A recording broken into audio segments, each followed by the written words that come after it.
Hi, I'm Desiree Lussier-Levesque, and welcome to the Purple Belt Diaries, where we talk about Brazilian Jiu Jitsu, Judo, share stories, vlogs, and even talk about the science. So if you're ready to roll, be sure to hit that like, that subscribe, and maybe even that notification bell.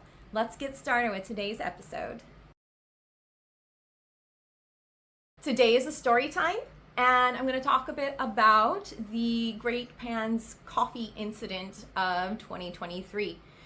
So, as some of you might have seen already, I tend to wear a black gi in competition, with the exception of, in judo competition where it's regulation that I'm either wearing a blue or a white. Black gis just aren't allowed. But the black gi in competition is something that, some of you might have seen in Kosen or when I'm competing in Brazilian Jiu Jitsu, and it's almost always a black gi with the exception of Worlds last year. And even when I was competing with Gracie Baja, where their uniform required that it be blue or white, I still was wearing the black gi for competing. Now that I'm with Renzo Gracie, I wear the black gi more often, so it's something that maybe on my social media, others might be used to seeing, but for a while, it was exclusively a competition thing. This tradition kind of started back in 2022 for IBJJF Pans. During this year, I had planned to wear a super, super cute white gi. It was a storm, and it had pink trim on it. I love this gi. It fit me really well, or so I thought. Unfortunately, the gi was not within IBJJF regulations. The tapered sleeves meant that the opening of the sleeve was not wide enough, and so I could not wear that gi for pans.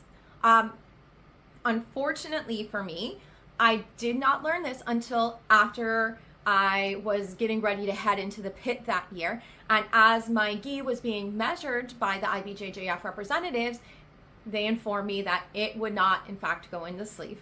My coach came over and talked to them, and it was determined that I actually needed a new gi. I didn't have any other women there that I could borrow a gi from. There were some other women from my affiliation at the time, but they were about to fight too.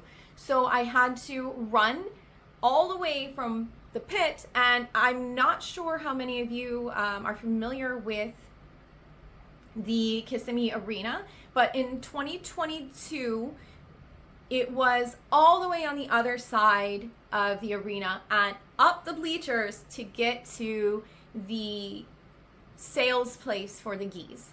And so I ran all the way over, all the way up, bought a new King's gi, a black one, and I loved it. It was great material. Unfortunately, it was a little bit too big, but it was the smallest size that they had at the time. So I bought the gi, ran back, and weighed in, everything fit fine, and I was able to go ahead and do my matches. So that year I did lose in the finals to my dear friend Mia, but overall everything went great.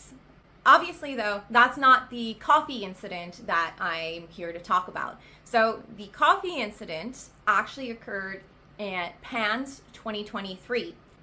Full confession, I have a coffee habit.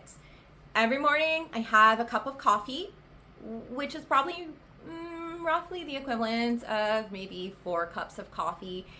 And so around the time of competition, the day of comp, you really kind of don't want to change anything up, right? So I always have a cup of Americano or a few shots of espresso in it. And it just so happened that this particular day, I was bringing it with me into the pit. So I checked in, and my nice clean white gi with pink trim. And I weighed in, I got to the pit, I set my bag down, I went to set down my cup of espresso, but unfortunately, the lid didn't fit well. There was something about it where it just wasn't on very good. And when I went to set the cup down, the lid popped off and all of the coffee exploded everywhere, like onto my gi, onto my bag.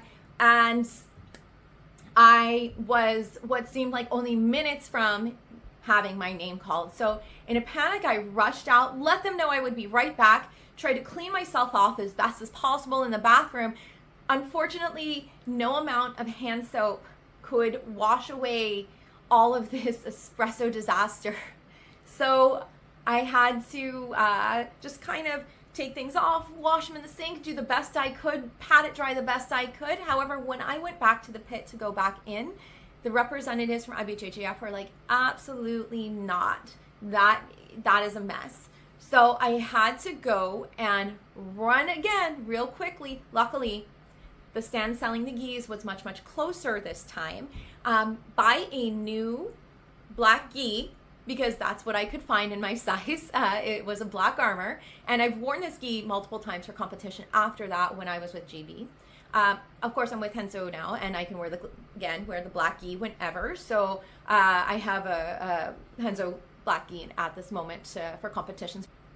But back then, things were a little bit different with the regulations of the affiliation I was in. So I run back to the pit in my new black gi, where I proceed to wait 45 minutes because my first fight didn't show up. Then I had to go in cold and fight the top seeded in my division, which at the time was the purple light feather adult. I guess it is still purple light feather, right? I did lose to a choke.